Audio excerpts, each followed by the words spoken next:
लगभग 3.5 घंटे ऑपरेशन चलता रहा। अनिका ने इस सफाई से ऑपरेशन किया कि डॉक्टर अग्रवाल और सभी डॉक्टर्स इंप्रेस हो गए। Operation successful. पेशेंट अभी डेंजर से बाहर है।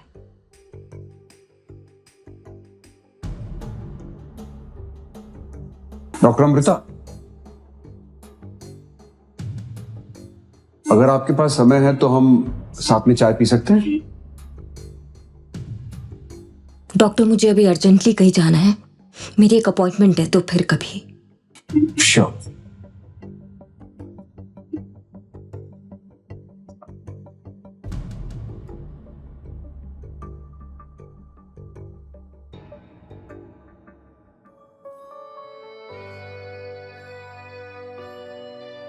चीयर अप यंग लेडी, तुम्हारी मम्मी का ऑपरेशन सक्सेसफुल हो गया है।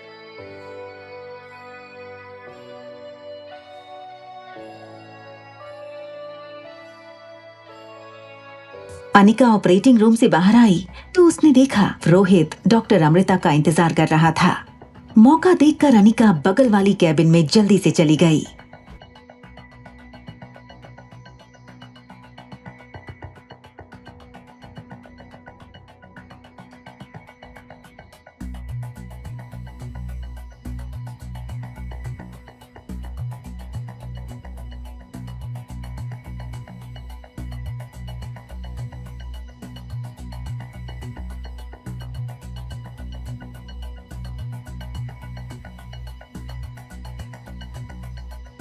प्रीति,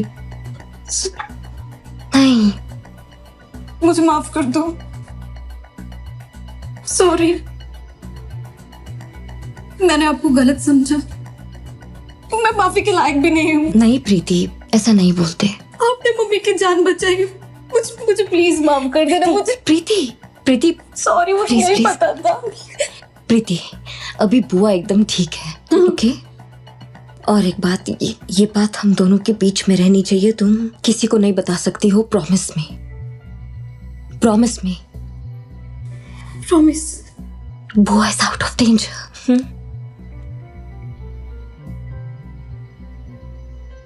thank you. I have to go. मैं जाती हूँ।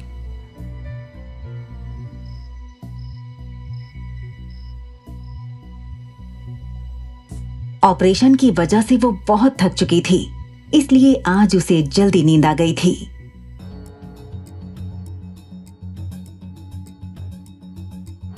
मम्मी,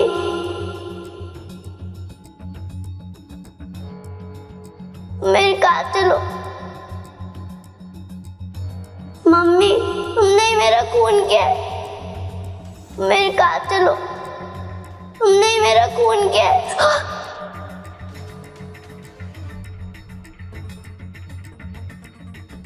मम्मी, तुम मेरे कातिल हो। तुमने ही मेरा खून किया है। 6 साल की बात हुई, तुम्हें मेरी कोई खबर नहीं है। नहीं बेटा, नहीं। तुम खुद गर्ज हो। सब सही कहता हूँ। तुम्हारी गलती की वजह से मेरा जन्म हुआ है। नहीं बेटा। और अब तुम मुझे खो के आराम की जिंदगी जी रही हो। नहीं, बिल्कुल भी नहीं बेटा, प्लीज। मैंने तुम्हारा खून नहीं किया है। मुझे तो पता ही नहीं चला था कि मैं कब प्रेग्नेंट हो गई थी। यकीन करो बेटा, सच में मैं तो रोज तुम्हें तलाशती हूँ। शेर मम्मी शेर, शेर मम्मी शेर, बेटा शेर मम्मी शेर। प्लीज प्लीज एक बात सुन लो मेरी। प्लीज एक बात सुन लो। No, don't go.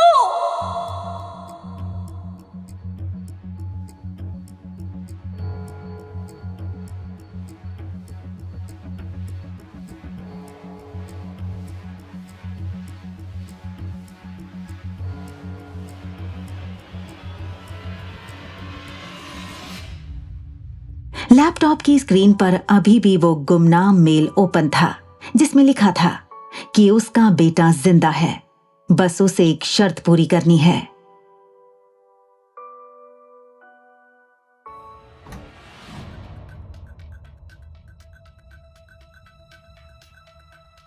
Excuse me, मुझे मिस्टर मारवा से अभी इसी वक्त मिलना है। मैडम, आपके पास रोहित सर से मिलने की अपॉइंटमेंट है? अगर अपॉइंटमेंट है भी तो आप कैंसिल कर दीजिए, क्योंकि रोहित सर आज किसी से नहीं मिलना चाहते। नहीं नहीं, आप समझ नहीं रहे हैं। मुझे अर्जेंटली मिस्टर माहवा से अभी इसी वक्त मिलना जरूरी है। मुझे पता है, रोहित सर हैं ही ऐसे, उनसे हर कोई अर्जेंट मिलना चाहता है। देखिए मैम, काफी रात हो चुकी है, अपना वक्त बर्बाद मत कीजिए, अभी मिलना पॉसिबल नहीं होगा आपका। अनिका को कुछ समझ नहीं आ रहा था। आज जब वो खुद चलकर रोहित से मिलना चाहती थी तो ये गार्ड उसे रोक क्यों रहे हैं? ठीक है, तो मिस्टर मारवा से कह दीजिएगा कि डॉक्टर अमृता उनको ढूंढ रही थी। इतना कहकर अनिका वहाँ से गुस्से से चली जाती है। तभी एक गार्ड अब्दुल से कहता है, अब्दुल सर, ये आपने क्या किया? जिससे अपने सांप कई महीनों से ढूंढ रहे हैं, आप उन्हें ऐसे ही निकाल दिया? पता है ना, सांप को पता चलेगा कयामत आ जाएगी। अरे ये डॉक्टर नहीं है, ये लड़की अनिका है। इसकी इंफॉर्मेशन निकालने के लिए मैं खुद गया था सनी बाबा के साथ। ये आज तक कभी कॉलेज भी नहीं गई। देख भाई, आजकल की लड़कियों को तुम जानते नहीं हो, वो रोहित सर के नजदीक आने के लिए कुछ भी कर सकती हैं। इसीलिए हम दोनों यहाँ खड़े हैं, ताकि रोहित सर तक ऐसे लोग पहुंच ना पाए। समझा? चल।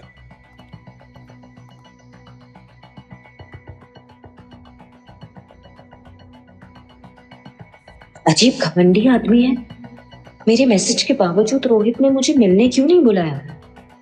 जो खुद इतने वक्त से डॉक्टर अमृता को ढूंढ रहा था, अब मैं खुद डॉक्टर अमृता सामने से उसे मिलना चाहती हूँ तो वो मुझसे मिलने से इनकार क्यों कर रहा है? बस एक बार किसी तरह से मेरे बेटे की जानकारी मिल जाए तो उस आदमी को कभी पलट कर भी ना देखूं। मेरी मजबूरी है कि मैं रोहित की दादी का ऑपरेशन कर रही हूँ। अनिका अभी ये सोच ही रही थी कि अचानक उसे याद आया कि ज्योति बुआ उससे मिलना चाहती थी और ज्योति बुआ के ऑपरेशन के बाद उनकी रिपोर्ट भी एक बार देखनी थी। वो फौरन हॉस्पिटल के लिए निकल जाती है।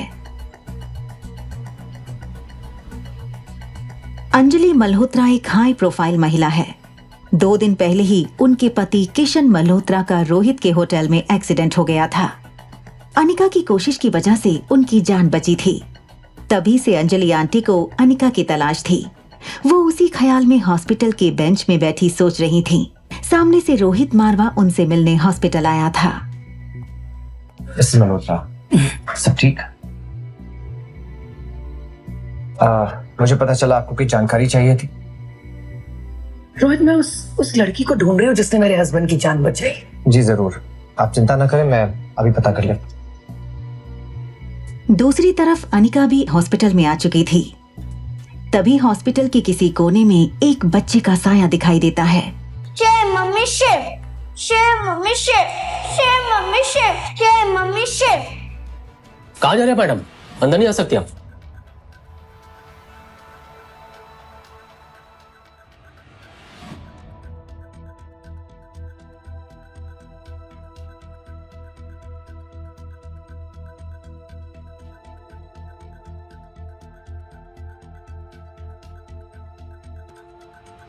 वहीं करीब में खड़ी अंजलि मल्होत्रा की नजर अनिका पर पड़ती है।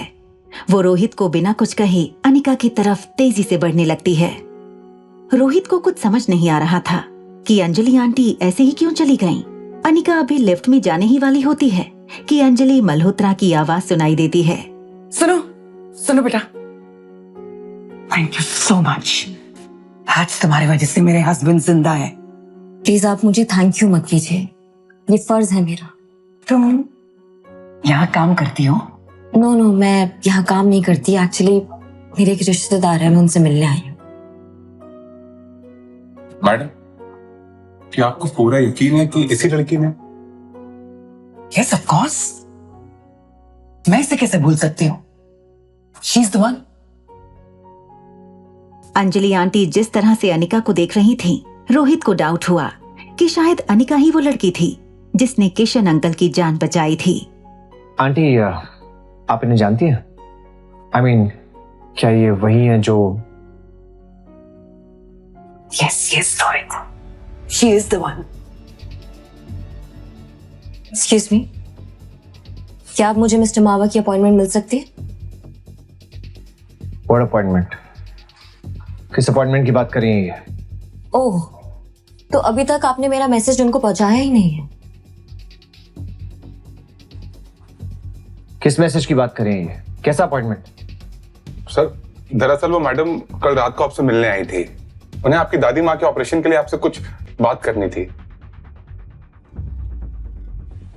दादी माँ के ऑपरेशन के बारे में?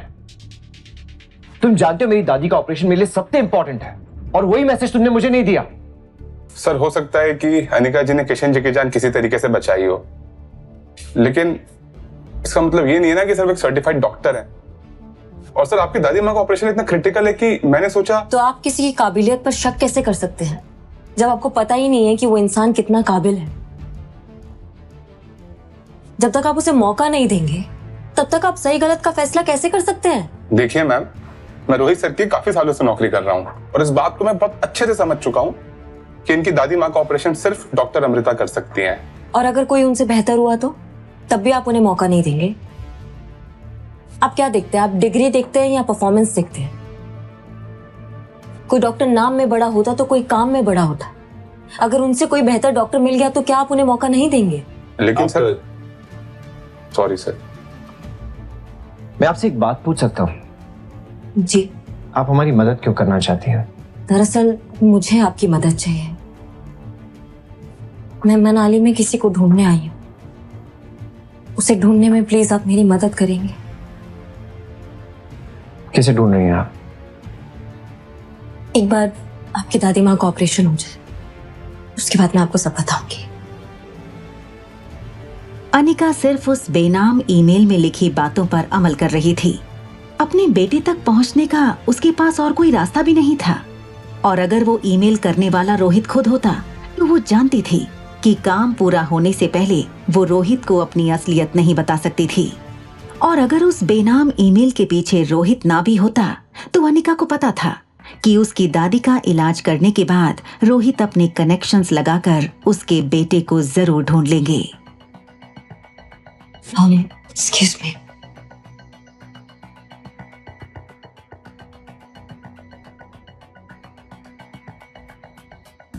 Aunty okay? No nothing. न जाने क्यों इस लड़की को देखकर ऐसा लगा कि मैं इसे बहुत पहले से जानती हूँ, जैसे मैंने इसको कहीं देखा है। हाँ आंटी, आपने कहा था आपने इसे होटल में देखा था। सो नहीं नहीं, not like that.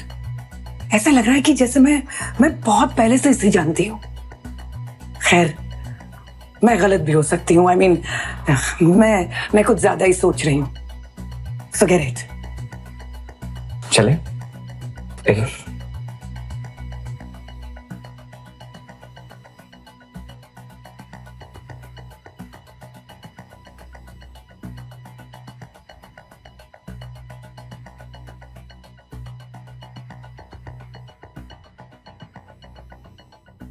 Mister Malhotra, कैसे हैं आप? रोहित बेटा, तुम क्यों इतनी तकलीफ उठा रहे हो? I am absolutely fit and fine. Don't worry about me. कैसी बातें कर रहे हैं आप? You're like family to us and it's our duty. ये सारी फॉर्मेलिटीज छोड़िए, ये बताइए यहाँ कैसे आना हुआ? हम यहाँ मेरी बड़ी बहन को ढूंढने आए थे। 25 साल के बाद उसकी कोई खबर मिली मुझे। उसने यहीं एक लड़के के साथ शादी कर ली थी। उसका सरनेम गुलेरिया है। लेकिन मुझे पता चला कि 2 साल बाद एक बच्ची को जन्म देकर मेरी बड़ी बहन हम सबको हमेशा के लिए छोड़कर चली गई। भले वो आज हमारे साथ नहीं है, लेकिन हमें उनकी बेटी को ढूंढना होगा। पता नहीं उस बच्ची के साथ क्या हुआ होगा। हाँ, तुम ठीक कह रही हो। अब तो एक ही इच्छा है कि मेरी बहन की बेटी हमें मिल जाए और हम इसे साथ ले जाए और उसकी देखभाल करें, ठीक वैसे जैसे उसकी माँ हमारी देखभाल करती थी हमारे बचपन में। रोहित बेटा, जरा मेरा बैग तो देना।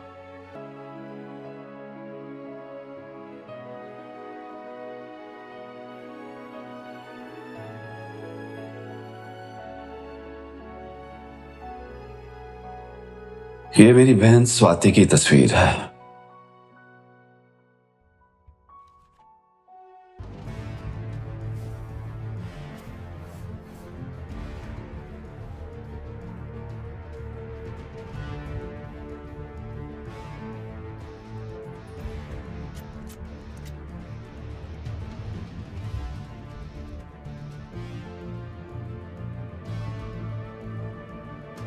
रोहित बेटा, जो कॉरिडोर में वो लड़की मिली थी हमें, जिसने अंकल की सर्जरी की थी, वो तुम्हारे होटल में रहती है ना?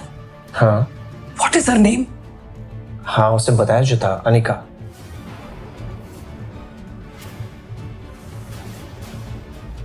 वो मुझे पता है, लेकिन मुझे उसका पूरा नाम नहीं पता। हाँ, वो उसका पूरा नाम अनिका गुलेरिया है। तो क्या अनिका मेरी भांजी है, जिस लड़की ने मेरी जान बचाई? ये कैसे मुमकिन है? अनिका आपकी भांजी कैसे हो सकती है? मुझे तो आभास हो चुका था कि मैंने इस लड़की को कहीं ना कहीं देखा है।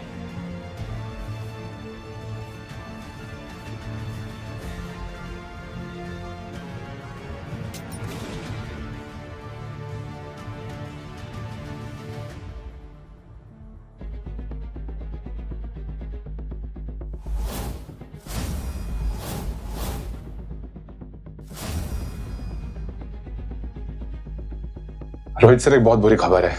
क्या हुआ? अनिका जी को कहते हैं चलने वाली हर गोली एक इंसान को तो मारती है, मगर 100 सवाल खड़े करती है। क्या मामा को पहुंचने में देर हो गई? अनिका के मामा मामी के आने की खबर सुनते ही गुलेरिया परिवार में बेचैनी बढ़ गई। गुलेरिया फैमिली को ये विश्वास था कि अनिका के मामा मामी भीख मांगने के लिए आ रहे होंगे। तभी कामिनी ने दरवाजे के बाहर देखे बिना ही सैनिटाइजर की पूरी बोतल उधेल दी। जब उसकी नजर सैनिटाइजर में डूबी अनिका पर पड़ी। थैंक गॉड तुम थी अनिका, मुझे लगा पूरा सैनिटाइजर वेस्ट हो जाएगा। वैसे तुमने बताया नहीं कि तुम्हारे फकीर मामा मामी मनाली आए हुए हैं?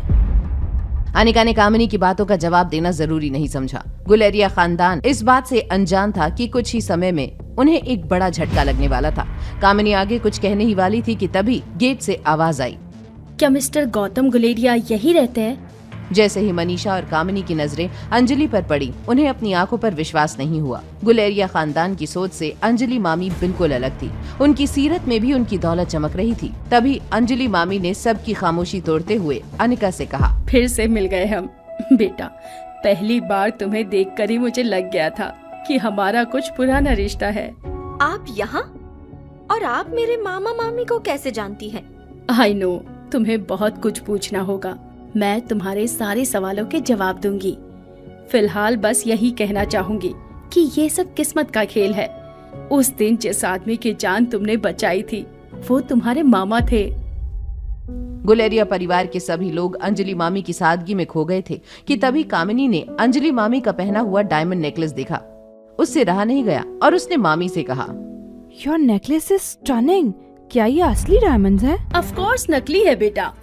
आजकल अपनी औकात से ऊपर दिखने के लिए हर कोई नकली ज्वेलरी पहनते हैं। देखो ना कितना ज्यादा चमक रहा है। मिस्टर गौतम, क्या आप ही हमारे बहनोई जी हैं?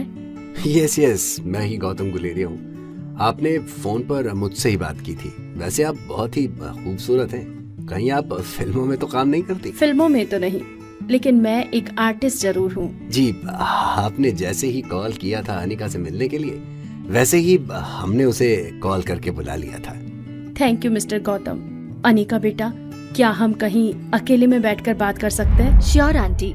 गौतम गुलेरिया अंजलि मामी के हाव भाव देखकर पूरी तरह से इम्प्रेस हो गए थे। ये देखकर मनीषा का चेहरा गुस्से से लाल हो गया, लेकिन वो अपनी तीखी जुबान से कुछ कहती उससे पहले ही अनिका और अंजलि मामी वहाँ से निकल गए। अंजलि मामी कार में बैठते ही अनिका से कहा, बेटा, तुम्हारे मामा अभी भी हॉस्पिटल में हैं। ऐसे वक्त में तुम तक पहुंचने के लिए एक खास शख्स ने हमारी बहुत मदद की थी। उन्हें शुक्रिया अदा करने के लिए हमने तुम्हें बिना बताए होटल पैराडाइज में आज एक डिनर पार्टी रखी है। I hope you don't mind बेटा। ओके मामी, आई एम सॉरी। क्या मैं आपको मामी कह सकती हूँ? आपसे अगर आंटी कहूँगी तो डांटूंगी। बेटा, तुम्हारी एक बेटी भी है ना? आई कांट वेट टू सी हर। और नाम क्या है उसका? रिया नाम है उसका। बहुत शरारती है। मैं अभी उसको कॉल करके नीचे बुला लेती हूँ। तब तक हम होटल पहुँच जाएंगे। अनिका अंजलि मामी की खुशी देखकर इनकार नहीं कर पाई। उसने फौरन रिया को कॉल किया और उसे 3rd फ्लोर पर वीवीआईपी हॉल में बुलाया। वहीं अंजलि मामी के जाने के बाद मनीषा और कामिनी सोच में पड़ गए थे कि ऐसी क्या बात हो गई जो इतने सालों बाद अनिका की मामी उससे मिलने आई थी। छोड़ो उसके मामा मामी को, तुम दोनों भूल मत जाना, आज हमें डोगरा फैमिली के साथ डिनर पर जाना है। आज का दिन बहुत खास है हमारे लिए। अरे हाँ कामिनी बेटा, टेबल बुकिंग तो कर दिया ना तुमने? हाँ मम्मा, पैराडाइज इंटरनेशनल होटल में कर दिया था, लेकिन वीवीआईपी हॉल पहले से बुक था तो नॉर्मल बुकिंग करना पड़ा। ओहो, बैड लक। चलो बेटा कोई बात नहीं, अभी बहुत काम है, हमें रेडी भी होना है। और तुम आज अच्छा सा इंडियन ड्रेस पहनना, आज का दिन बहुत स्पेशल होने वाला है तुम्हारे लिए। यस मम्मा। यहाँ कामिनी के मन में खुशी के लड्डू फूट रहे थे तो दूसरी तरफ रिया आर्यन को बार बार कॉल किए जा रही थी। कॉल का कोई जवाब ना मिलने पर रिया सबसे छिपते छिपाते लिफ्ट में चली गई। लिफ्ट से 3rd फ्लोर पर पहुंचते ही रिया ने जैसे ही चैन की सांस ली कि तभी उसकी नजर बगल वाली लिफ्ट पर गई, जहां से रोहित मारवा, सनी और आर्यन बाहर आ रहे थे। रोहित मारवा, सनी और आर्यन को 3rd फ्लोर पर अचानक देखकर रिया को समझ नहीं आया कि अब क्या करना चाहिए। वो दौड़कर कॉरिडोर में गई और बड़े से गमले के पीछे जाकर छुप गई, लेकिन तब तक सनी की नजर उस पर पड़ चुकी थी। दो आर्यन? रोहित भैया, दो आर्यन है। क्या बकवास कर रहे हो तुम सनी? भैया एक नहीं बल्कि 2 आर्यन है। सनी गेम खेल खेल कर आंखों के साथ तुम्हारा दिमाग भी खराब होता जा रहा है। मैं सच बोल रहा हूँ, मैंने अपनी आंखों से देखा, एक आर्यन हमारे साथ और एक अभी सामने खड़ा था। भैया यहाँ तमाशा मत बनाओ, सब देख रहे हैं सनी। सॉरी भैया, तुम दोनों अंदर चलो, मैं एक जरूरी कॉल करके आता हूँ। इससे पहले कि रोहित की नजर रिया पर पड़ती, वो सही मौका देखकर सामने जा रही सर्विस ट्रॉली में छिप गई थी। ट्रॉली से एक टॉवल और एक ब्लैक चश्मा लगाकर रिया अपना भेष बदलकर आर्यन और सनी को वीआईपी लाउंज में जाते देख रही थी। जैसे ही आर्यन की नजर रिया पर पड़ी, तभी वहाँ रोहित भी आ गया। पापा, मैं सामने रहने वाली अपनी न्यू फ्रेंड के साथ प्ले एरिया में खेलने जा सकता हूँ प्लीज? ओके, प्ले एरिया में ही खेलना और जल्दी वापस आ जाना। पहले तो रोहित आर्यन के जाने से मना करने वाला था, पर रिया को देखकर वो आर्यन को मना नहीं कर पाया, जो इस भेष में कार्टून लग रही थी। उसने आर्यन को पहली बार किसी को दोस्त बनाते हुए देखा था। उनके वहाँ से जाते ही रोहित ने सनी से पूछा, सनी, क्या यही अनिका की डॉटर है? हाँ शायद इसीलिए ये भी इतनी अजीब है। कितनी फनी लग रही थी ऐसे गेटअप में। बाहर जो तुमने हरकत की है उसके मुकाबले ये कुछ भी नहीं है सनी। भैया आप अंदर चलिए, मैं जरा बच्चों पर नजर रखता हूँ ताकि कोई गड़बड़ ना हो। आई एम इम्प्रेस्ड, पहली बार कुछ सही सोचा तुमने। जब रिया आर्यन के साथ जा रही थी, तभी सनी की नजरें उसके जूतों पर पड़ गई थी। वो समझ गया था कि ये वही है जिसको उसने कॉरिडोर में देखा था। यहाँ सनी सच जानने के लिए उनके पीछे चला गया तो दूसरी तरफ होटल लॉबी में गुलेरिया परिवार डोगरा परिवार का इंतजार कर रहे थे। माँ देखो, कुणाल कैसे मुंह लटका कर आ रहा है।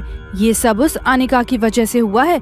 मुझे तो पहले ही पता था कि वो कुणाल को फंसाने की कोशिश कर रही थी। ये तो अच्छा हुआ कि अब कुणाल को भी उसकी असलियत पता चल गई। बस भी करो कामिनी, बेवजह कुछ भी बोले जा रही हो। हेलो सर, दिल्ली वाले मल्होत्रा इस वक्त मनाली के होटल पैराडाइज में किसी मीटिंग को अटेंड कर रहे हैं। उनसे डील करने का ये सही मौका है। क्या?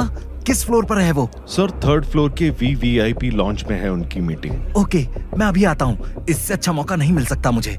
अगर एक बार मिस्टर मल्होत्रा से डील हो गई तो मनाली का सबसे बड़ा आदमी बनने से कोई नहीं रोक सकता मुझे।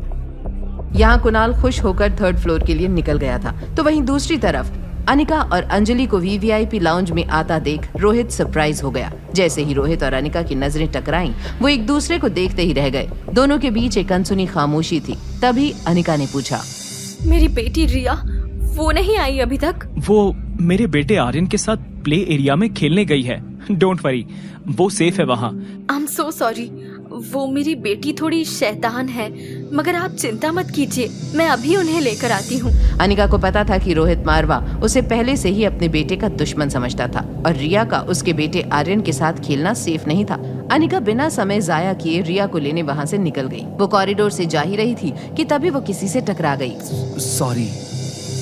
अनिका जिस आदमी से टकराई वो कोई और नहीं, उसका एक्स पति कुणाल डोगरा ही था। उसको अचानक देखकर अनिका थोड़ी घबरा गई थी। तभी कुणाल डोगरा, जो कि इतने दिनों से सिर्फ और सिर्फ अनिका के ख्यालों में खोया हुआ था, फौरन घुटनों के बल बैठकर बाहें फैलाता हुआ अनिका से बोला, अनिका, मैंने जब से तुम्हें वापस मनाली में देखा है, सिर्फ और सिर्फ तुम्हारे बारे में सोचता हूँ, तुम्हें याद करता हूँ, तुमसे प्यार करता हूँ। I love you. कुणाल ने अपने दिल की बात अनिका से कह दी थी। जितनी खुशी और उम्मीद कुणाल के चेहरे पर झलक रही थी, उतनी ही नफरत अनिका की आंखों में उतर आई थी। अनिका के कानों में कुणाल का आई लव यू बार बार गूंज रहा था। उसका मन तो कर रहा था कि वो कुणाल के चेहरे पर एक थप्पड़ जड़ दे, लेकिन उसके उसूलों ने उसे ये करने से रोक दिया। अपने गुस्से पर काबू पाते हुए अनिका वहाँ से बिना कुछ बोले जाने लगी। अनिका प्लीज मेरी बात तो सुनो। उस दिन जो कुछ भी हुआ उसके बाद से मेरा किसी काम में मन ही नहीं लग रहा। मैं दिन रात सिर्फ तुम्हारे बारे में ही सोचता रहता हूँ। अनिका पर कुणाल की बातों का रत्ती भर भी असर नहीं हो रहा था। वो बस किसी भी कीमत में रिया तक पहुंचना चाहती थी, लेकिन कुणाल इतनी आसानी से अनिका का पीछा नहीं छोड़ने वाला था। अनिका का रास्ता रोकते हुए कुणाल ने कहा, मैं तुमसे बात कर रहा हूँ और तुम मुझसे दूर जा रही हो। तुम्हारी बकवास सुनने के लिए मेरे पास वक्त नहीं है। हट जाओ मेरे रास्ते से। मेरा यकीन करो अनिका, हम दोनों साथ मिलकर फिर से एक नई जिंदगी शुरू कर सकते हैं। जस्ट शट अप कुणाल, मुझे तुम में और तुम्हारी बातों में कोई इंटरेस्ट नहीं है। आई नो तुम शायद फ्यूचर को लेकर परेशान हो, बट तुम्हें उसकी चिंता करने की कोई जरूरत नहीं है। मनाली से कुछ दूर तुम्हारे लिए एक बड़ा सा बंगला होगा, नौकर चाकर होंगे और तो और हर महीने तुम्हारे अकाउंट में 1.5 लाख रुपए भी आ जाएंगे। तुम्हारी इतनी औकात नहीं है कि तुम मुझे खरीद सको, समझे? अनिका की ये बातें कुणाल के दिल में तीर की तरह चुभी, लेकिन प्यार के मामले में कुणाल इतनी आसानी से हार मानने वालों में से नहीं था। कुणाल ने इस बार अपने रुतबे से अनिका को इम्प्रेस करने की कोशिश में कहा, तुम्हें पता है या नहीं, लेकिन मैं यहाँ मल्होत्रा के साथ डील करने आया हूँ और अगर उनके साथ आज मैंने ये डील क्रैक कर दी तो 1 साल के अंदर मैं मनाली का सबसे अमीर आदमी बन जाऊंगा। और मैं का मतलब हम दोनों से है। मल्होत्रा का नाम सुनकर एक पल के लिए ही मानो अनिका के पांव डगमगा गए। आखिर मल्होत्रा और कुणाल के बीच क्या है कनेक्शन? मैंने कहा ना, तुम्हारी औकात नहीं मुझे खरीदने की। ओह, मैं समझ गया। तुम्हें अपनी बेटी की चिंता है ना, मैं उसे भी अपनाने के लिए तैयार हूँ, लेकिन मैं उसे अपने नाम और जायदाद का हिस्सा नहीं बना पाऊंगा।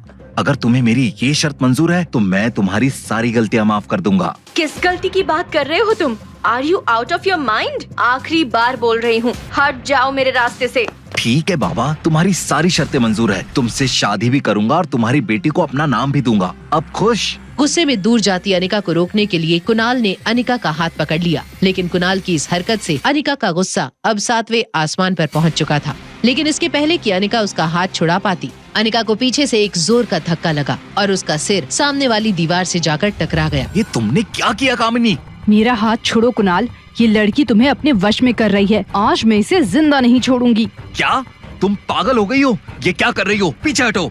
दर्द से अनिका का सिर चकराने लगा। तभी उसी वक्त गौतम, मनीषा और कुणाल के पापा कमल डोगरा लॉबी में आ पहुँचे। लेकिन जब अनिका ने अपनी आंखें खोली तो उसकी नजर गुस्से में झुलसती कामिनी पर पड़ी। वो तेजी से अनिका की तरफ बढ़ ही रही थी कि तभी कामिनी को रोकने के लिए कुणाल ने उसके दोनों हाथ पकड़ लिए। ये यहाँ क्या हो रहा है कामिनी? और अनिका बेटा, तुम यहाँ क्या कर रही हो? मैं बताती हूँ। जैसे ही अनिका को पता चला कि आज कामिनी और कुणाल की एंगेजमेंट की बात होने वाली है, तो ये यहाँ कुणाल को अपने जाल में फंसाने आ गई। कमल जी, अनिका की तरफ से मैं आपसे माफी मांगता हूँ। बचपन से ही अनिका कामिनी से काफी जलती थी। हमारी हर खुशी के मौके पर मुसीबत बनकर आ जाती है। बस कीजिए आप लोग। अनिका के खिलाफ किसी ने एक और शब्द बोला तो देख लेना। लेकिन बेटा, अनिका मुझे किसी जाल में फंसाने नहीं आई थी। एक बात और, अनिका और मैं एक दूसरे से प्यार करते हैं और हमने एक दूसरे से शादी करने का फैसला किया है। कुणाल बेटा, होश में आओ। क्या तुम भूल गए कि इसकी वजह से हम दोनों खानदानों की कितनी बेइज्जती हुई थी? देखिए कमल जी, कुणाल तो बच्चा है अभी, आप इसे कुछ समझाते क्यों नहीं? शादी का फैसला जिंदगी का सबसे बड़ा फैसला होता है, उसे ऐसे जल्दबाजी में नहीं लिया जा सकता। कुणाल, क्या तुम अनिका के साथ फिर से शादी करना चाहते हो? कुणाल बेटा, होश में आओ। क्या तुम भूल गए कि इसकी वजह से हम दोनों खानदानों की कितनी बेइज्जती हुई थी? देखिए कमल जी, कुणाल तो बच्चा है अभी, आप इसे कुछ समझाते क्यों नहीं? शादी का फैसला जिंदगी का सबसे बड़ा फैसला होता है, उसे ऐसे जल्दबाजी में नहीं लिया जा सकता। कुणाल, क्या तुम अनिका के साथ फिर से शादी करना चाहते हो? कामिनी को पूरा यकीन था कि कुणाल मना ही करेगा और वो गुस्से भरी नजरों से अनिका को देख रही थी कि तभी कुणाल ने कहा, हाँ पापा, मैं अनिका से प्यार करता हूँ। ये सुनते ही कामिनी की सांसें अटक चुकी थी। उसकी आंखों में कुणाल को खोने का डर साफ दिख रहा था। तो वहीं दूसरी तरफ अनिका अपने सर पर लगी चोट से कर्रा रही थी। वो बस किसी भी तरह इस तमाशे से दूर जाना चाहती थी। तभी कुणाल के पापा कमल डोगरा उसे कहते हैं, अनिका, क्या तुम कुणाल के साथ फिर से शादी करना चाहती हो? नहीं, बिल्कुल नहीं। ये क्या कह रही हो तुम? तुम्हारी इतनी हिम्मत कि तुम मुझे रिजेक्ट करो? तुम्हें एक्सेप्ट या रिजेक्ट करने का सवाल तो तब उठेगा जब मैं तुम्हारे बारे में कुछ सोचूंगी। तुम तो मेरे लिए एग्जिस्ट ही नहीं करते। नहीं। कुणाल, तुम इस लड़की से दूर रहो। ये बड़ी चालाकी से तुम्हें फंसा रही है। ये दुनिया को दिखाना चाहती है कि तुम इसके पीछे पड़े हो, इसीलिए तुम्हें सबके सामने रिजेक्ट कर रही है। मैं तो इसकी रग रग से वाकिफ हूँ। हाँ माँ, तुम बिल्कुल सही कह रही हो। इसकी क्या औकात कि ये किसी को रिजेक्ट करे। कमल अंकल, आप टेंशन मत लीजिए, मैं कुणाल को इसके आसपास भी नहीं भटकने दूंगी। कामिनी, तुम बीच में मत बोलो। अनिका, आखिर तुम चाहती क्या हो? ये तो सिर्फ तुम्हें अपने जाल में फंसाना चाहती है और तुमसे पैसे ऐंठना चाहती है। अभी इसके मामा मामी भी आए थे पैसे मांगने, वो भी इसी की तरह हैं। अगर पैसे नहीं है तो मर जाने दे अपने मामा को, इलाज ही क्यों करवाना। किसने कहा कि पैसे नहीं है हमारे पास? भीड़ के बीच से आ रही इस आवाज को सुनकर सभी चौंक गए और पीछे की ओर देखने लगे। अंजलि मल्होत्रा रौबदार कदमों के साथ आगे बढ़ रही थी। ऐसा लग रहा था मानो वहाँ जितने भी लोग खड़े थे उन सब को सांप सूंघ गया था। दूसरी ओर रिया और आर्यन एक दूसरे से मिलकर खुश थे और आपस में बातें कर रहे थे। तभी रिया को लगा कि कोई चुपचाप उनकी बातें सुन रहा है। दोनों एक साथ पीछे मुड़े। सनी चाचू, आप? दो आर्यन? मैंने कहा था कि दो आर्यन है, लेकिन किसी ने मेरी बातों पर बिलीव नहीं किया। मेरा शक सही निकला। सनी चाचू, हम दो नहीं एक ही हैं। मैं आर्यन हूँ और मैं जब चाचू अपना क्लोन बना सकता हूँ, ये मेरी सुपर पावर्स है। मुझे बेवकूफ बनाने की कोशिश मत करो, मुझे सब कुछ पता है। ये सुपर पावर्स जैसी कोई चीज नहीं होती। तुम आर्यन हो और तुम कोई लड़की जो बिल्कुल आर्यन जैसी दिखती हो। चाचू, मेरी बात तो सुनो। मुझे तुम्हारी कोई भी बात नहीं सुननी। मैं अभी जाकर रोहित भैया को सब कुछ बता देता हूँ। सनी चाचू, प्लीज ऐसा मत करो, बस एक बार मेरी बात तो सुन लो। आर्यन की हर एक बात नकारते हुए सनी दूसरे फ्लोर पर जाने लगा। आर्यन ने उसे रोकने की बहुत कोशिश की, मगर वो नहीं माना। वहीं होटल की दूसरी तरफ जैसे जैसे अंजलि मल्होत्रा आगे बढ़ती, वैसे वैसे भीड़ पीछे हटती जाती। किसने कहा कि पैसे नहीं है हमारे पास? आप में से किसी को भी अनिका के मामा की चिंता करने की जरूरत नहीं है और ना ही अनिका के फ्यूचर की। मिसेस मल्होत्रा, आप यहाँ? क्या मैं थोड़ी देर बात कर सकता हूँ? मेरे पास एक बहुत ही बढ़िया बिजनेस प्रपोजल है आपकी कंपनी के लिए। मैं यहाँ अपने बिजनेस के लिए नहीं, फैमिली के लिए आई हूँ और अनिका मेरी फैमिली है। चलो बेटा, इन लालची लोगों के बीच में रुकने की कोई जरूरत नहीं है। लोगों की भीड़ को चीरती हुई अंजलि अनिका को लेकर वहाँ से जाने लगी। अनिका को तो कुछ समझ ही नहीं आ रहा था कि आज उसके साथ क्या हो रहा था। वो बस अंजलि मामी के साथ चल रही थी। तभी उसने पूछा, लेकिन आप यहाँ अचानक, और हम जा कहाँ रहे हैं? मैंने कहा था ना, मुझे तुम्हें किसी खास गेस्ट से मिलवाना है, वो वेट कर रहे हैं। अनिका, तुम कहाँ जा रही हो? प्लीज मुझसे बात करके जाओ। मारवा इंडस्ट्रीज के मालिक रोहित मारवा अनिका का वेट कर रहे हैं। अनिका, चलो जल्दी। ये सुनकर कुणाल और उसके परिवार को एक और झटका लगा। कुणाल की आंखों में अनिका को खोने का डर साफ नजर आ रहा था। वहीं कामिनी और मनीषा की जलन साफ उनके चेहरे पर नजर आ रही थी। उधर आर्यन सनी को रोकने की जी तोड़ कोशिश कर रहा था, मगर सनी आर्यन की एक सुनने को तैयार नहीं था। चाचू, प्लीज रुक जाओ। एक तो तुम लोग झूठ पर झूठ बोले जा रहे हो और ऊपर से मुझे ही बेवकूफ बनाने की कोशिश कर रहे हो। नहीं, मैं सच बोल रहा हूँ। चुप रहो, मुझे तो रोहित भैया को सारा सच बताना ही होगा। चलो हटो यहाँ से। नहीं, प्लीज रुको, ट्रस्ट मी चाचू, मैं सच बोल रहा हूँ। माफ करना रोहित, मैंने बाहर उन लोगों के सामने जो कुछ भी कहा, बस उन्हें जलाने के लिए कहा था। Please don't mind. No problem aunty. Anjali की ये बात सुनकर रोहित काफी हद तक राहत महसूस कर रहा था। तभी बातों ही बातों में अंजलि को अनिका के चंडीगढ़ जाने के बारे में पता चला। अनिका बेटा, तुम रोहित की दादी का इलाज करने चंडीगढ़ जा रही हो ना? तो फ्री होते ही चंडीगढ़ से सीधा दिल्ली चली आना। कुछ दिन अपने ननिहाल में भी तो गुजारो, और वहाँ कब से कोई तुम्हारी राह देख रहा है। मेरी राह? कौन? तुम्हारी नानी। जब से तुम्हारी माँ घर छोड़कर गई थी, तब से आज तक तुम्हारी नानी को अपनी बेटी का इंतजार है। अगर वो एक बार तुम्हें देख लेगी तो उनकी बूढ़ी आंखों को सुकून मिल जाएगा। तुम आओगी ना? अंजलि के इतने प्यार से पूछने पर वो उसे ना नहीं कर सकी, और तभी अनिका को याद आया कि रिया अब तक यहाँ नहीं पहुँची थी। रिया, कहाँ हो तुम? रूम में मॉम, मैं बहुत थक गई थी तो सीधा यहीं आ गई। मैंने तुमसे कहा था ना, मुझे तुम्हें किसी से मिलवाना है। गुस्सा क्यों कर रही हो? बच्ची है वो, खेल कर थक गई तो चली गई रूम में। डोंट वरी, खाने के बाद मैं चलूंगी और मिल लूंगी उससे। अंजलि का प्यार से बोलना समझना अनिका को बहुत अच्छा लग रहा था। वहीं अनिका को ऐसे खुश देखकर रोहित की नजरें भी बार बार उस पर ठहर रही थी कि तभी हाँ, मैं आती हूँ। क्या हुआ बेटा? All good? I am sorry, मुझे तुरंत निकलना होगा। अनिका का इस तरह बिना कुछ बताए चले जाना अंजलि को बहुत अजीब लग रहा था। वहीं रोहित के लिए भी अनिका एक पहेली जैसी बनती जा रही थी। अनिका के बारे में सोचते सोचते रोहित अपने स्वीट में पहुंचा, जहां उसका इंतजार कर रहा था एक बिन बुलाया मेहमान। तुम यहाँ क्या कर रहे हो? सुना है तुम दादी माँ के इलाज के लिए चंडीगढ़ जा रहे हो, इसीलिए दादाजी ने मुझे कहा है कि मैं भी तुम्हारे साथ जाऊँ। तुम्हारा वहाँ कोई काम नहीं है। क्यों? आखिर मेरे आने से क्या प्रॉब्लम है? और विटनेस के तौर पर कम से कम परिवार के 2 लोग तो होने चाहिए ना। ठीक है, तुम चल सकते हो। अब वहाँ तक जा ही रहे हैं तो मैं सोच रहा हूँ कि क्यों ना मार्शल आर्ट्स की थोड़ी और ट्रेनिंग ले लूँ। मैंने सुना है कि तुमने जहाँ से ट्रेनिंग ली थी वो इंडिया के बेस्ट कोच है। क्या तुम उनसे मेरे लिए बात कर सकते हो? बलबीर सर ऐसे ही किसी को भी ट्रेनिंग नहीं देते हैं। फिर भी अगर तुम चाहते हो तो मैं तुम्हें उनके पास भेज दूंगा, मगर मेरी एक शर्त है। शर्त? कैसी शर्त? रोहित की बात सुनकर धीरज सोच में पड़ गया था। वहीं दूसरी ओर अनिका ये समझना चाहती थी कि आखिर उसकी माँ की फार्मा कंपनी में ऐसा क्या था जो हर कोई उसके पीछे पड़ा हुआ था। स्वाति मैडम, माफ करना अनिका बिटिया, तुम्हें देखकर लगा स्वाति मैडम सामने आ गई हो। मनोज अंकल, मुझे आपसे एक जरूरी बात करनी थी। हाँ कहो ना बेटा। मैं जानता हूँ कंपनी मुनाफा नहीं कर पा रही है। अगर तुम मेरी जगह किसी नए और ज्यादा पढ़े लिखे आदमी के हाथों में कंपनी की भागदौड़ देना चाहती हो तो मुझे कोई एतराज नहीं है। ये कैसी बातें कर रहे हैं अंकल आप? मैं तो सिर्फ कागजी मालकिन हूँ।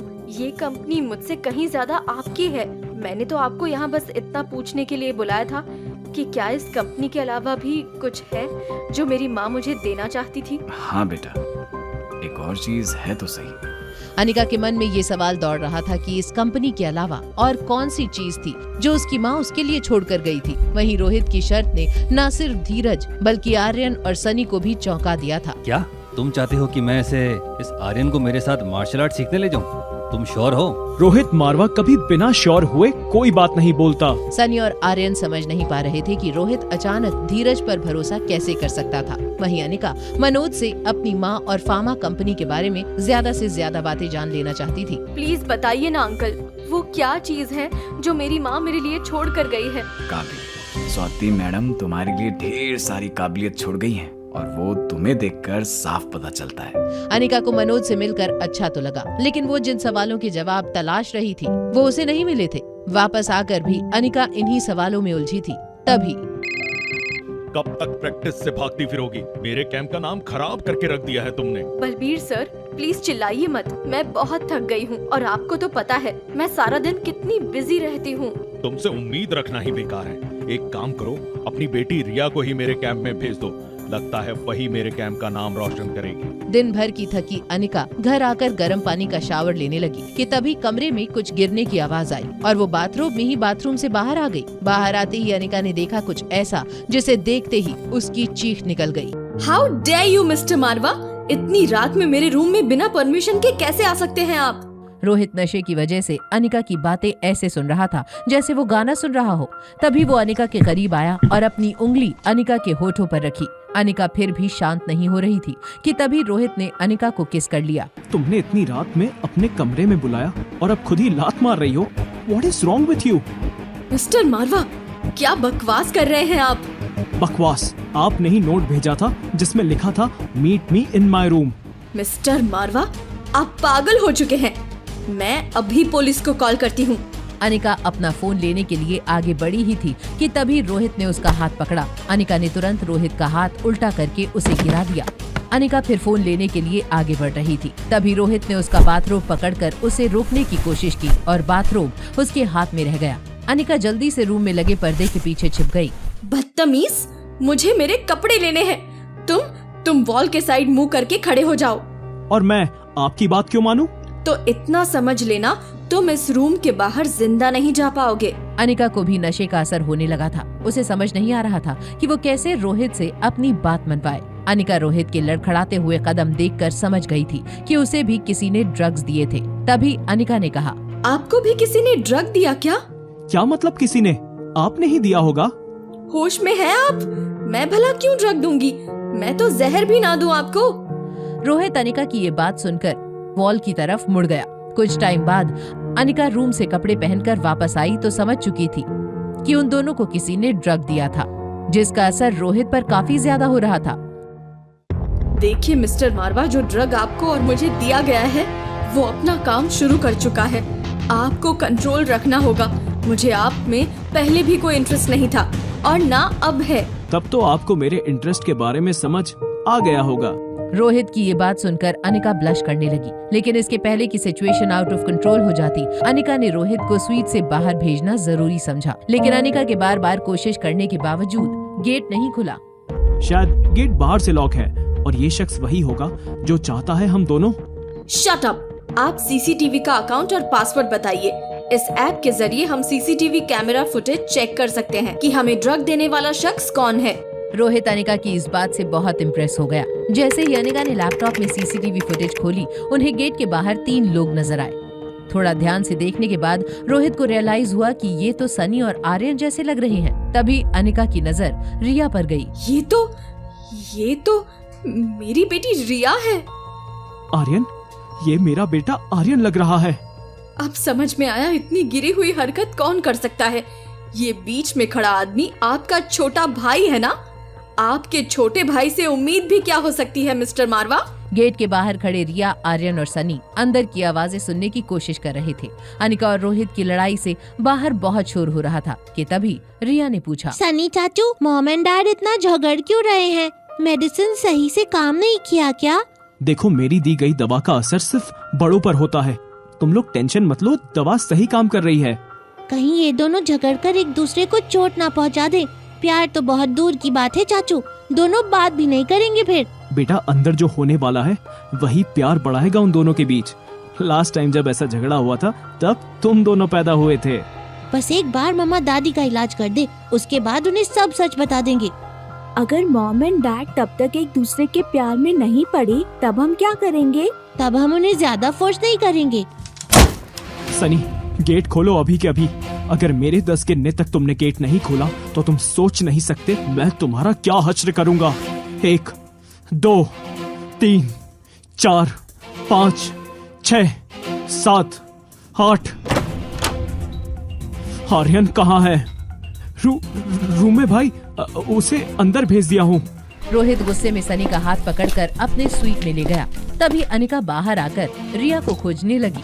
रिया सनी के गेट खोलने से पहले ही स्टेयर्स पर छिप गई थी। अनिका ने रिया को देखा और स्वीट में लेकर चली गई। अनिका और डरी हुई रिया डाइनिंग टेबल पर बैठकर एक दूसरे को काफी देर से देखे जा रहे थे कि तभी, तुम चाहती हो मैं रोहित मारवा से शादी कर लूं? यस मम्मा, जरा सोचो आप दोनों साथ में कितने अच्छे लगोगे। वो इतने हैंडसम हैं, इतने पैसे वाले और इतने इंटेलिजेंट भी। तो ये प्लानिंग किसकी थी तुम लोगों में से? सनी चाचू का प्लान था ये। रोहित और अनिका को मिलाने की प्लानिंग अब सनी को भारी पड़ रही थी। फिलहाल वो रोहित के सामने डर और शर्म के मारे अपना सर झुकाए खड़ा था कि तभी रोहित एकदम से अपनी चेयर से उठ खड़ा हुआ। सॉरी भैया, प्लीज थप्पड़ मत मारिए। आप इतने यंग हैंडसम हो, फिर भी सिंगल हो और आर्यन को भी एक माँ की जरूरत है, तो मैंने सोचा कि भैया को नशे की दवाई देके किसी लड़की के रूम में बंद कर दूं ताकि उनकी सेटिंग हो जाए। वो लड़की मुझ पर हैरेसमेंट का केस कर सकती थी, ब्लैकमेल कर सकती थी और सॉरी, मैंने सोचा नहीं था कि ऐसा कुछ हो जाएगा। अगले 6 महीने तक तुम्हारी पॉकेट मनी बंद, ना मुझसे ना घर वालों से पैसे मिलेंगे तुम्हें। बस बस कीजिए भैया, इतनी बड़ी सजा मत दीजिए। मैं अपने गेमिंग क्रेडिट्स रिचार्ज नहीं किए तो चैंपियनशिप से निकाल दिया जाऊंगा। सनी झूठ मूठ रोते हुए अपने कमरे में चला गया। अनिका के साथ हुए उस अजीब इंटरैक्शन से रोहित शर्मिंदा तो था, लेकिन उससे ज्यादा उसे इस बात की हैरानी थी कि वो अनिका के ख्यालों को अपने दिमाग से क्यों नहीं निकाल पा रहा था। ये अचानक क्या हो गया है मुझे? पहले कभी किसी के लिए ऐसा नहीं लगा है। लगता है ड्रग्स का असर अभी तक नहीं उतरा है। अगली सुबह अनिका को भी ड्रग्स के हैंगओवर से अपना सर भारी सा लग रहा था। आज उसे रोहित की दादी की सर्जरी के लिए चंडीगढ़ निकलना था। पैकिंग शुरू करने से पहले ही उसे रोहित का मैसेज आ गया। जिसमें लिखा था कि दादी को उसने दिल्ली के लाइफ केयर हॉस्पिटल में शिफ्ट कर दिया है और होटल के गेट पर अनिका को एयरपोर्ट ड्रॉप करने वाली कार रेडी है। लेकिन जब अनिका और रिया उस कार में एयरपोर्ट के लिए निकले तब ड्राइवर ने कुछ ऐसा किया जिसे देखकर अनिका हैरान रह गई। ड्राइवर, एयरपोर्ट गेट तो राइट में चला गया। आप ये गाड़ी किस रूट से ले जा रहे हैं? ये रास्ता डायरेक्ट रनवे पर जाता है मैडम। ये देखिए, सामने आपका प्राइवेट जेट रुका हुआ है। वाह मामा, हम तो सुपरस्टार की तरह ट्रैवल करने वाले हैं, लेकिन हमारे प्राइवेट जेट में ये कौन स्ट्रेंजर्स जा रहे हैं? अरे ये तो किशन मामा और अंजलि मामी है। तुम मिली तो हो उनसे, याद नहीं? अरे हाँ, कैसे हैं आप मेरे ग्रैंड मामा मामी? रिया ने तुरंत ही समझ लिया था कि उसकी जगह आर्यन पिंक फ्रॉक पहनकर इन्हीं रिश्तेदारों से मिलने गया था। वो किशन अंकल के साथ फ्लाइट के आगे वाली सीट पर बैठ गई। रोहित का प्राइवेट जेट बहुत ही शानदार था। उसके पीछे के साइड में तो बड़े से बेडरूम्स भी बने थे। एक सोफे पर बैठते हुए अनिका ने अंजलि से कहा, मामी आप अचानक यहाँ कैसे? ये सब रोहित की वजह से पॉसिबल हुआ है बेटा।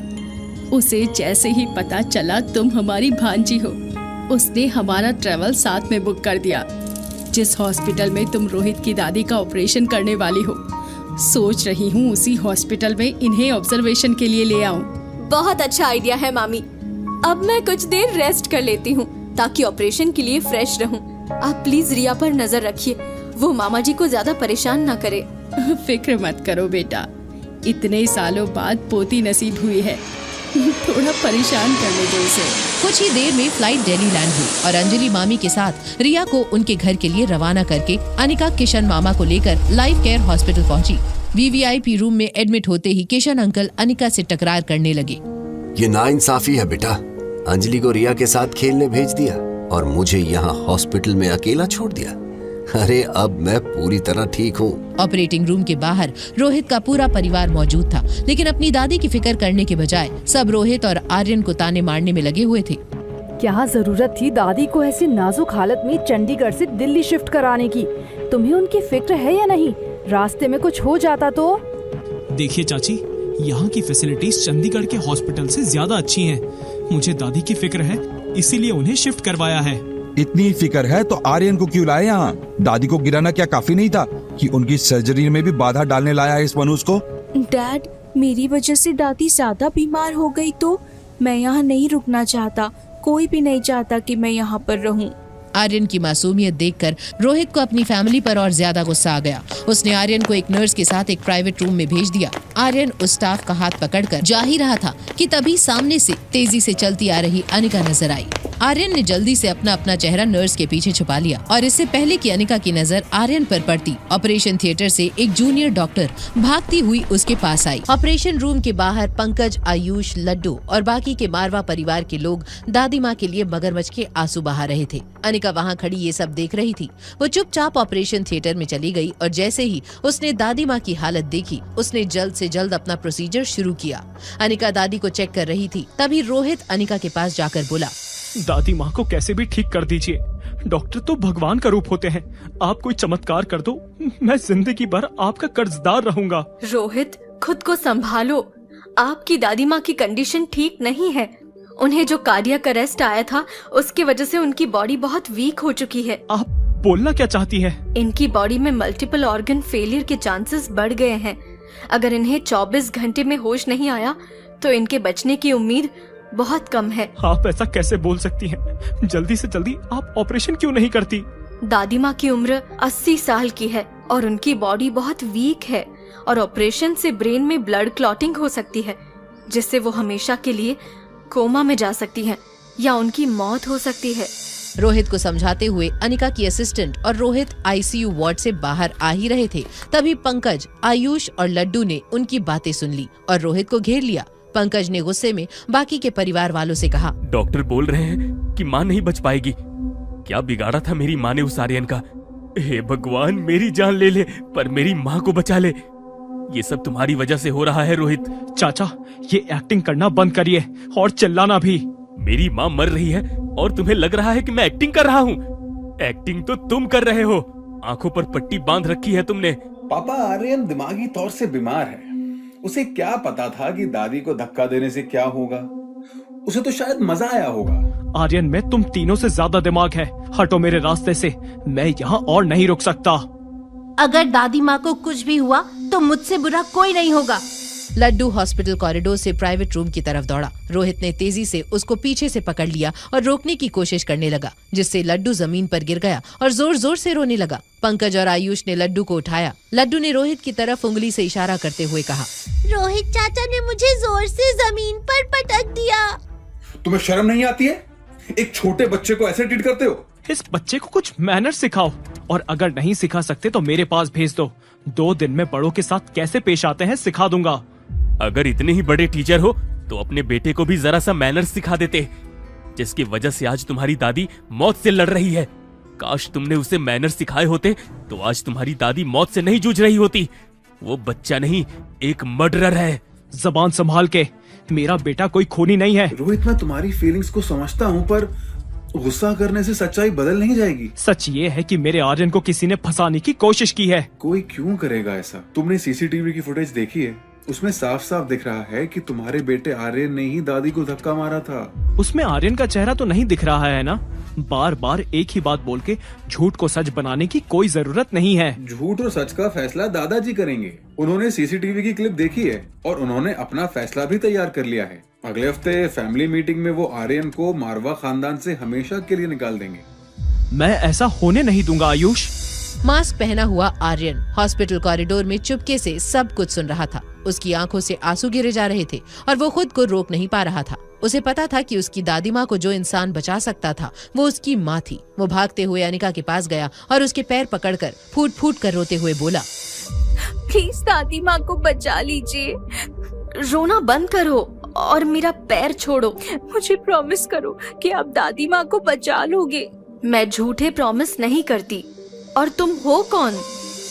सीसीटीवी फुटेज और विटनेस के तौर पर घर के नौकर की गवाही ने आर्यन के बचने के सारे रास्ते बंद कर दिए थे। पर रोहित के पास अभी भी मौका था, क्योंकि सीसीटीवी फुटेज में धक्का देने वाले की शक्ल नहीं दिख रही थी और नौकर ने भी आर्यन को दादी माँ से सिर्फ बहस करते हुए सुना था। जिंदगी और मौत की लड़ाई से जूझ रही दादी माँ को क्या बचा पाएगी अनिका? क्या होगा आर्यन का अंजाम अगर रोहित नहीं साबित कर पाया उस पर लगे हुए झूठे इल्जाम? कौन था वो जिसने दादी माँ को सीढ़ियों से धक्का दे दिया? और क्या अपने बेटे को पहचान पाएगी अनिका? पूरे अस्पताल में अफरा तफरी मची हुई थी। डॉक्टर शालिनी और उनका पूरा स्टाफ रोहित की दादी को लेकर चिंता में था। वहीं दूसरी तरफ आर्यन बार बार अनिका से दादी को बचाने की जिद कर रहा था। मास्क की वजह से आर्यन का चेहरा साफ नजर नहीं आ रहा था, लेकिन उसकी आंखें अनिका को किसी अपने की याद दिला रही थी। अनिका को थोड़ी बेचैनी हुई और उसने आर्यन से कहा, तुम्हारा नाम क्या है? आर्यन थोड़ा सहमा हुआ था। उसने अपनी आंसू भरी आंखें पोंछी और वो अपना नाम बताने ही वाला था कि तभी एक नर्स भागती हुई बाहर आई और उसने डॉक्टर शालिनी से कहा, डॉक्टर प्लीज आईसीयू में चलिए, पेशेंट की हालत बिगड़ती जा रही है। ये सुनते ही डॉक्टर शालिनी और उनका पूरा स्टाफ तुरंत आईसीयू वार्ड में गया। अनिका भी उनके पीछे पीछे वार्ड में चली गई, जहां रोहित की दादी बेहद नाजुक हालत में बेड पर लेटी हुई थी। डॉक्टर शालिनी ने तुरंत रोहित की दादी को देखा। रोहित सर प्लीज, पेशेंट की हालत बहुत खराब है, आपको ऑपरेशन थिएटर में नहीं आना चाहिए। मैम, इन्हें मैंने बुलाया है, ये अपनी दादी माँ को देखना चाहते थे। डॉक्टर अनिका प्लीज आप इन्हें जाने के लिए कहिए, ऑपरेशन थिएटर में बाहर के लोग अलाउड नहीं हैं। शालिनी जी, दादी माँ को बचाने के लिए आपको ऑपरेशन करना होगा। रोहित के ये कहते ही डॉक्टर शालिनी ने अनिका की तरफ हैरत भरी नजरों से देखा। रोहित पेशेंट का पोता तो था ही और साथ ही साथ हॉस्पिटल का ट्रस्टी भी, इसीलिए रोहित की बात का मान रखते हुए, मिस्टर मारवा, दादी माँ की कंडीशन बहुत कॉम्प्लिकेटेड है। अगर इस वक्त उनका ऑपरेशन किया तो 70% चांसेस हैं कि ये ऑपरेशन फेल हो जाए। मुझे प्रॉब्लम नहीं, सोल्यूशन बताइए। आपके पास दादी को बचाने का कोई और तरीका है? एक ट्रीटमेंट है जिसके जरिए दादी माँ को कुछ वक्त के लिए होश में लाया जा सकता है। कुछ वक्त से आपका क्या मतलब है? मेरा मतलब है वो थोड़ी देर के लिए होश में भी आ जाएंगी, मगर इस ट्रीटमेंट के बाद। ट्रीटमेंट के बाद क्या? प्लीज डॉक्टर, जो कुछ भी है साफ साफ कहिए। ऑपरेशन के बाद दादी माँ एक दिन के लिए फिर से पहले जैसी हो जाएंगी, लेकिन एक दिन के बाद वो हम सबको छोड़ के भी। डॉक्टर शालिनी की अपनी बात पूरी करने से पहले ही रोहित के चेहरे का रंग उड़ गया था। एक पल के लिए उसका पूरा शरीर सुन्न पड़ गया था। ऑपरेशन पॉसिबल है। एक्सपेरिमेंट करने का वक्त नहीं है। देखिए मिस्टर मारवा, मेरे बताए हुए ट्रीटमेंट के जरिए दादी माँ को थोड़ी देर के लिए होश में ला सकते हैं, ताकि वो लोगों को बता सकें कि इन सब के पीछे कौन है। आपकी पहली प्रायोरिटी पेशेंट की जान बचाना होना चाहिए, ना कि सही गलत का फैसला करना। आई एम सॉरी मिस्टर मारवा, मुझे बस आर्यन की फिक्र हो रही है। रोहित ने डॉक्टर शालिनी से कोई भी सजेशन लेना बंद कर दिया था। वहीं अनिका के मन में अभी भी आर्यन की झलक घूम रही थी। वो अपनी जिंदगी के सभी तार उस बच्चे से जोड़ने की कोशिश कर रही थी, लेकिन फिर भी वो कुछ समझ नहीं पा रही थी। रोहित के कहने पर अनिका का ध्यान टूटा। मिस अनिका, अब आप बताइए, ये ऑपरेशन हो सकता है या नहीं? यस, दादी माँ का ऑपरेशन हो सकता है। रोहित को अब डॉक्टर शालिनी की बात का फर्क नहीं पड़ रहा था, लेकिन क्या अनिका अपनी बात को लेकर कॉन्फिडेंट थी? ये सवाल रोहित की आंखों में साफ झलक रहा था। The success rate is 90%. Miss Anika, आप ऑपरेशन की तैयारियां शुरू कीजिए। थोड़ी देर में ऑपरेशन थिएटर रेडी हो गया। अनिका सर्जरी के वक्त सिर्फ अपने स्टाफ पर भरोसा करना चाहती थी, इसीलिए पहले से ही उसने अपनी असिस्टेंट लिया को बुला लिया था। लिया भी ये केस देखकर असमंजस में थी और उसने अनिका से कहा, डॉक्टर अमृता, पेशेंट की उम्र बहुत ज्यादा है और रिपोर्ट्स देखकर लग रहा है कि पेशेंट की असली प्रॉब्लम क्लॉटिंग नहीं, उसका हार्ट है। तो फिर आपने ये ऑपरेशन करने का डिसीजन क्यों लिया? तुम टेंशन मत लो, मैं सब मैनेज कर लूंगी। मुझे बस हमेशा की तरह तुम्हारे सपोर्ट की जरूरत है। जैसे जैसे अनिका ऑपरेशन कर रही थी, वैसे वैसे पूरे स्टाफ की धड़कनें तेज होती जा रही थी। 5 घंटे तक चली सर्जरी के बाद थकी हुई अनिका ऑपरेशन थिएटर से बाहर आई, जहां वेटिंग एरिया में इंतजार करता हुआ रोहित भागता हुआ अनिका के पास आया और ऑपरेशन के बारे में पूछने लगा। अनिका को रोहित की बातें मानो सुनाई ही नहीं दे रही थी। उसके कानों में तो बस आर्यन की आवाज गूंज रही थी। कुछ देर बाद रोहित ने अनिका को झकझोरते हुए फिर से कहा, मिस अनिका, मैं कब से दादी के ऑपरेशन के बारे में पूछ रहा हूँ। कैसी है मेरी दादी? ऑपरेशन से पहले कॉरिडोर में जो बच्चा मेरे पास आया था, क्या वो आपका बेटा है? अनिका के इस सवाल का क्या जवाब देगा रोहित? क्या अनिका के ऑपरेशन करने से बच पाएगी रोहित की दादी की जान? दादी को धक्का देने वाले असली गुनहगार का पता कैसे लगाएगा रोहित? जिंदगी और मौत के बीच झूल रही रोहित मारवा की दादी का ऑपरेशन जैसे ही खत्म हुआ, अनिका को यूं चुपचाप और परेशान देखकर रोहित की सांसें तेज होने लगी। वो बार बार अपनी दादी की सलामती के बारे में पूछ रहा था और अनिका कोई जवाब दिए बिना बस ऐसे रोहित को देख रही थी जैसे उसके मन में कोई और घमासान चल रहा था। आखिरकार अनिका ने अपनी चुप्पी तोड़ी और कहा, मिस्टर मारवा, मैं आपके बेटे से मिलना चाहती हूँ। कहाँ है वो? आर्यन ऑपरेशन खत्म होने का इंतजार करते करते सो गया था, तो मैंने उसे घर भेज दिया। दादी माँ कैसी हैं डॉक्टर? ऑपरेशन सक्सेसफुल रहा मिस्टर मारवा। अब पेशेंट को होश आने के बाद ही हम आगे का बता पाएंगे। रात बहुत हो गई है। If you don't mind, can I drop you home? No thank you mister Marwa, Anjali मामी ने गाड़ी भेजी है, मैं चली जाऊंगी। जब से अनिका ने रोहित की दादी का केस संभाला है, तब से रोहित के दिल में अनिका ने एक छोटी सी जगह बना ली थी। इतने बड़े ऑपरेशन के बाद जब अनिका अपने घर अकेले जा रही थी, ये उसे ठीक नहीं लगा। इसीलिए रोहित अनिका के पीछे गया। तब अनिका ने फोन निकालकर राजलक्ष्मी को कॉल किया। रोहित उसे छुप कर सुन रहा था। Hi Lakshmi, I need your help. मुझे रोहित मारवा के बेटे के बारे में सारी जानकारी चाहिए, वो भी जल्द से जल्द। ये सारी बातें सुनकर रोहित सोच में पड़ गया। अनिका उसके लिए एक पहेली बनती जा रही थी। उसे समझ नहीं आ रहा था कि अनिका आर्यन के बारे में क्यों जानना चाहती थी। रोहित फिर से ऑपरेशन थिएटर के बाहर चला गया। राजलक्ष्मी ने मजाक करते हुए अनिका से पूछा, चक्कर क्या है मैडम? आखिरकार रोहित मारवा पर नजर पड़ ही गई आपकी? हाँ, शट अप लक्ष्मी। अनिका, मैं तुम्हें इतने सालों से जानती हूँ, लड़कों के बारे में पूछना तो छोड़ो, तुम तो किसी को देखती भी नहीं। Now tell me, is he handsome? Handsome तो है। ओहो, बात इतनी आगे बढ़ चुकी है। तो डेट के लिए पहले तुम पूछोगे या उनके ही पूछने का वेट करोगी? लक्ष्मी, मैंने जो काम बोला है वो कल तक हो जाना चाहिए और सारी इन्फॉर्मेशन मुझे ईमेल कर देना। एंड वन मोर थिंग, अपने दिमाग के घोड़े को थोड़ा कम दौड़ाओ, ओके? अंजलि मामी की भेजी कार में अनिका बैठते ही सो गई। मल्होत्रा मैंशन के बाहर पहुंचते ही जैसे ही अनिका को ड्राइवर ने नींद से उठाया, एक नौकर ने कार का गेट खोला और अनिका कार से उतर गई। अनिका को मल्होत्रा मैंशन में एंटर करते ही लगा कि सब वहां उसका पहले से ही इंतजार कर रहे थे। तभी व्हील चेयर पर बैठी एक ओल्ड लेडी ने कहा, अंजलि, अनिका आ गई क्या? जी मम्मी जी, अनिका आ गई है। व्हील चेयर पर बैठी ओल्ड लेडी देख नहीं सकती थी, लेकिन वो अनिका के आने से बहुत खुश थी। एक तरफ अंजलि मामी उनका हाथ पकड़कर बैठी थी, तो दूसरी तरफ एकदम अंजलि मामी जैसी दिखने वाली उनकी 20 साल की बेटी श्वेता खड़ी थी। दादी माँ के चेहरे पर खुशी देखकर उसने कहा, दादी माँ, अनिका एकदम स्वाति बुआ जैसी लगती है। ऐसा लग रहा है कि वो तस्वीर से बाहर आ गई हो। जैसे तुम तो पहले बुआ से मिल चुके हो, है ना श्वेता? क्या फर्क पड़ता है अगर मैं स्वाति बुआ से नहीं मिली मम्मा? मैं श्योर हूँ अगर आज बुआ होती तो सब कंफ्यूज्ड हो जाते, स्वाति बुआ और अनिका को एक साथ देखकर। अनिका को समझ नहीं आ रहा था कि वो कैसे रिएक्ट करे। जिस गुलेरिया परिवार में अनिका ने अपना बचपन बिताया था, वहाँ उसे वो प्यार कभी नसीब नहीं हुआ। अनिका नानी माँ के पास जाकर बैठ गई। नानी माँ ने अनिका के सर पर हाथ फेरते हुए आशीर्वाद दिया। नानी माँ का हाथ पड़ते ही अनिका की दिन की सारी थकन जैसे गायब हो गई थी। अनिका खुशी से रोने ही वाली थी, तभी श्वेता ने कहा, दादी माँ, जिस बेटी के लिए आप इतने सालों से तड़प रही थी वो आ ही गई। बेटा, इतने साल अकेले कैसे गुजारे तुमने, मैं सोच भी नहीं सकती क्या बीती होगी तुम पर। ये लाचार बुढ़िया कुछ कर भी नहीं पाई तुम्हारे लिए। नानी माँ, सब ठीक था और अब आप लोग मिल गए हो तो सब अच्छा होगा। बहुत रात हो गई है बेटा, तुम बहुत थक गई होगी। चलो मैं तुम्हें रूम में ले चलती हूँ। श्वेता, तुम भी मम्मी जी को रूम में ले जाओ। श्वेता नानी माँ को कमरे में ले जाने लगी। अनिका का मन अभी नानी माँ के प्यार से भरा नहीं था और उसे और बातें करने का मन था। नानी माँ के जाते ही अंजलि मामी भी अनिका को रूम में लेकर चली गई। वहाँ पहुँचते ही अंजलि मामी ने लाइट ऑन करते हुए कहा, ये तुम्हारी माँ का रूम था, जैसा वो छोड़कर गई थी बिल्कुल वैसा ही है। मुझे लगा तुम यहाँ रहोगी तो तुम्हें अच्छा लगेगा।